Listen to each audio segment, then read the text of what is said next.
আপনারা দেখতেই পাচ্ছেন কত সুন্দর আমি হাতে একটা ধপধপে ফুলকপি নিয়ে আছি। তো আজকে আপনাদের জানাবো যে ফুলকপি চাষ কেমন করে হয়। এক ভদ্রলোক রয়েছেন, এক চাষি ভাই রয়েছেন আমাদের শ্যামাপদ কুম্ভকর বাবু, উনি জানাবেন আজকে ফুলকপি নিয়ে। তিনি কত সুন্দর আমাদের পুরুলিয়া জেলাতে কত সুন্দর ফসলটা তিনি তুলেছেন এবং আপনাদের দেখাবো কত সুন্দর তিনি এখানে বিঘার পর বিঘা কিন্তু এখানে চাষ জমি না রয়েছে। এবং তিনি এখানে শুধু ফুলকপি নয়, বাঁধাকপি, এখানে গাজর রয়েছে, এখানে মটরশুঁটি রয়েছে, অনেক কিছু চাষ কিন্তু এখানে করেছেন।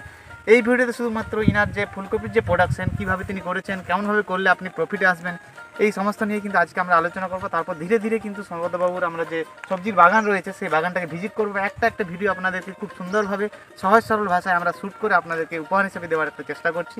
তো আপনারা দেখতে থাকুন, আমাদের চ্যানেলের সঙ্গে জুড়ে থাকুন।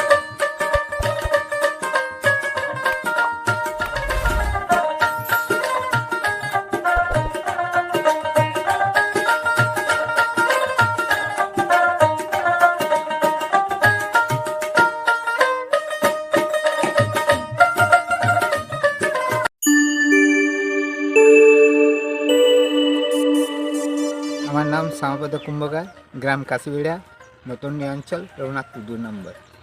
আমি এখানে অনেক দিন ধরে চাষ করছি। আপনার অনেক রকম ভ্যারাইটি আমার এখানে আছে। মেঘা আছে, অঙ্কুর আছে, পান আছে, নানা রকম বিভিন্ন রকমের আমি ফুল চাষ করেছি। তার মধ্যে আমি দেখলাম অঙ্কুর আর মেঘা এই দুটো ফসল আমার খুব ভালো হয়েছে। আগেরগুলো খুব ভালো হয়েছে, মার্কেটে ভালো বিক্রি দাম পেয়েছি, আগেও পেয়েছি, এখনও কিছু পাচ্ছি। এর কারণে একটু মার্কেট হালকা হয়েছে। তো সবাই এখানে যারা ফুলকপি নিচ্ছে তারা তো যে পদ্ধতিতে আমি চাষটা করি জৈব সারের উপর বেশি আমি নির্ভরশীল। এত সুন্দর জৈব সার, সবাই সবজি খাইও খুব সুস্বাদু। হ্যাঁ, নাইট্রোজেন প্রায় নেই বলা চলে, যদি কোনো সময় একটু দরকার হয় তখন দেওয়া হয়, তাছাড়া নাইট্রোজেন বেশি ব্যবহার করি না। এই ফুলকপিটা চাষ করাতে আমাদের প্রচুর লাভ। আপনারা বলি যে প্রায় আমার একটু 20 ডিসমিল আছে। এখানটাতে আমার এই আরও জমি আছে আর নানা রকম সবজি চাষ আছে। আমরা ফুলকপি, বাঁধাকপি, বেগুন, টমেটো, মটরশুঁটি, এখানে মটরশুঁটিও জৈব পদ্ধতি বেশি করি। এত সুন্দর হয়েছে মানে দেখার মতন। মার্কেটে আমার বিকতে কোনো কষ্ট নাই, কালারও ভালো। পোকা তো প্রায় এই বছর নাই বলা চলে, আক্রমণটা কম, আর রোগ নাই কোনো। আমার ইচ্ছর ধসাও লাগে না। আমি শোধন করেছিলাম বলে আমার চারা ধসা লাগে না, আর একটা চারা নষ্ট হয় না। এই চারা শোধন করার জন্যে বাকি অনেকে চারা দানাতে অনেক নষ্ট হয়ে গেছে, আমার কিন্তু দানাতেও কোনো সবজি নষ্ট হয়নি।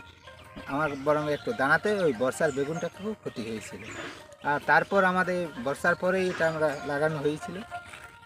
লাগানোর পর যে সুন্দর মানে আমাদেরও ভালো লাগছে, এত সুন্দর সবজি হয়েছে। গত বছরের তুলনায় অনেক ভালো হয়েছে, তাই আমাদের মার্কেট চলছে, দামও আমরা ভালো পাচ্ছি। আপনার লেবার এখানে পাওয়া যায়, 200 টাকা হাজিরি নেয়। আচ্ছা, তো আমরা তো ঠিক টাইমে না থাকলে লেবারে কোনটা কি কাজ করবে না করবে, কখন লাগাবে, উনি তো পারবেন না, আমরা থাকলে হয়। কিন্তু লেবার আমরা নাই বলা চলে, আমরা নিজেরাই করি। আচ্ছা, আচ্ছা, তাতে আমাদের মানে আর্থিক দিক থেকে খুব সুবিধা হয়। একটা ধরুন 200 টাকা লেবার করবো, আমি নিজেই 200 টাকা, এমন কোনো সময় লাগে না আমাদের, একবেলার কাজ।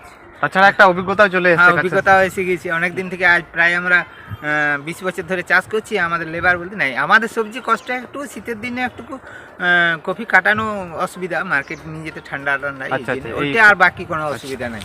আচ্ছা, 1 বিঘা প্রতি মোটামুটি খরচ টরচ, চারা ফারা যেগুলো হয়, সার ফার বাদ দিয়ে কতটা লাভ থাকে? 1 বিঘা সারে আমরা যদি রাসায়নিক সার ব্যবহার করি খুব থেকে 8 থেকে 10 কিলো 1 বিঘাতে প্রতি বিঘা যদি ব্যবহার করি, নাহলে জৈব সারটা আমরা বেশি ব্যবহার করি। আচ্ছা, হ্যাঁ, জৈব সার দিলে বুঝছেন তো চাষটা ভালো হয়। অবশ্যই। তো মোটামুটি প্রফিট কত হয় 1 বিঘা? 1 বিঘাতে মোটামুটি আমরা তাই 90 থেকে 1 লাখ টাকা বিক্রি করি প্রথম কাট। হয়তো দ্বিতীয় কাট হয়তো কোনো ওটা আলু লাগাবো, ওটা আলাদা ফসল, আরো টমেটো লাগাবো। তাছাড়া এখানে কি কি চাষ করেছেন এই মুহূর্তে? এই মুহূর্তে অনেক চাষ আছে, টমেটো আছে, আচ্ছা, মটরশুঁটি আছে, আচ্ছা, গাজর আছে, আচ্ছা, বেগুন আছে, আচ্ছা, আর প্রায় 15 থেকে 20 রকমের শাক আছে। আচ্ছা, আচ্ছা, এখানে হ্যাঁ, মেথি। সারা বছর ধরে কি কি এখানে আপনি যতক্ষণ আসবেন ততক্ষণ দেখতে পাবেন যে সবজি 12 মাস এখানে তৈরি হয়, আর আমরা নিজেরাই করি বলে এখানে 12 মাস হয়। আচ্ছা, আচ্ছা। আমরা আপনার কাছে জানতে চাইবো, এই যে একটু জমা খরচের হিসাবে কিন্তু আমরা আসবো, যে কোনো চাষেই কিন্তু আমাদের একটা খরচটা একটা ব্যাপার, প্রফিটটা একটা ব্যাপার। তো একটু শর্টকাট করে বলুন আমাদের, মোটামুটি 1 বিঘা প্রতি কতটা আমাদের মোটামুটি চারা থেকে ধরুন, লেবার কস্ট থেকে ধরুন, 1 বিঘাতে মোটামুটি কত খরচ হয় আর প্রফিট মোটামুটি কত হয়, সেটা একটু জানালে আমাদের সুবিধা হয়। যারা নতুন করে চাষ করছেন বা ফুলকপি যারা চাষ করে যাচ্ছেন, কিছুতে লাভে আসতে পারছেন না, তাদেরকে একটু শুনিয়ে দিন আর কি। আচ্ছা, আচ্ছা। আমাদের ধরুন আমাদের যদি 20 গ্রাম বিচি আনা হয়, যদি ফুলকপি 1 বিঘাতে লাগানো হয়, হুম। তো আমরা ওইটা একটুকু আগু পেছু করে আমাদের ফেলানো হয়। আচ্ছা। যেসে মার্কেটও বিক্রি যেমন সুবিধা হয়, 1.5 করে করে যদি আমরা চারা ফেলা হয়। হুম। আর মোটামুটি আমরা যে কপিটা চাষ করি 60 থেকে 65 দিনের মধ্যেই হুম। ফসল আমরা তুলতে পারি, আচ্ছা। কি 70-75 দিন। হুম। এবং তবে 3-4 রকমের করি কেন, একটা ধরুন প্রথম উঠাবো, দ্বিতীয় উঠাবো, তৃতীয় আচ্ছা। উঠাবো, পরপর ধাপ আমার একসাথে হলে মার্কেটটা ঠিক থাকবে, আচ্ছা। একসাথে সব নষ্ট হবে না। হুম, হুম, হুম। গাছেও বিক্রি করতে ভালো, তুলতেও ভালো। আচ্ছা। হ্যাঁ, আর লেবারের দিকে দিকে কোনোই নাই, আমরা নিজেরাই করি। বাবু সর্বশেষ আপনাকে জিজ্ঞাসা করব, আমাদের পুরুলিয়া জেলাতে আমাদের যে ফুলকপি যে চাষ হয়, তো সেই ফুলকপি চাষের জন্য আমাদের মাটিটা কতটা উপযোগী, বা ফুলকপি বাদ দিয়েও আমাদের কোন কোন চাষে আপনারা এতদিন ধরে চাষ করছেন, কোন কোন আচ্ছা, আচ্ছা। মানে শস্য আমাদের খুব ভালো ফলানো যায় এবং সেখান থেকে আমাদের অর্থনৈতিক বা টাকা পয়সা একটু মানে রোজগার করা যেতে পারে? আচ্ছা আচ্ছা, আমি বলছি ফুলকপি চাষ আমাদের ভালো হয় পুরুলিয়া জেলার মাটিতে। ফুলকপি সবচেয়ে ভালো হয় টমেটো, আমাদের পুরুলিয়া আচ্ছা। টমেটো আমাদের গোটা ওয়েস্ট বেঙ্গল থেকে বাইরে যাচ্ছে, হুম। হ্যাঁ, পাকিস্তানে যাচ্ছে। আমাদের একমাত্র এই পুরুলিয়ার এই মাটির টমেটো। ফলনটাতে। আচ্ছা। আর টমেটো এত সুন্দর হয়, আমাদের টমেটো সবজি ব্রণটা ভালো হয়, ব্রণ হুম, দেওয়ার হুম, জন্য হুম, টমেটো ভালো থাকে, ফাটে নাই কোনো দিন। আচ্ছা। আর তার সাথে সাথে আমাদের ফুলকপি, বাঁধাকপি এগুলো তো ভালো সবজি হচ্ছেই। আচ্ছা। কিছু কিছু মাটি আছে তাদের ধরুন আমাদের যেগুলো হয়তো উঁচু জমি, হুম। সেগুলো আমরা সবজি বাদ দিয়ে আবার সরিষা করছি, একদম একদম হ্যাঁ, একদম।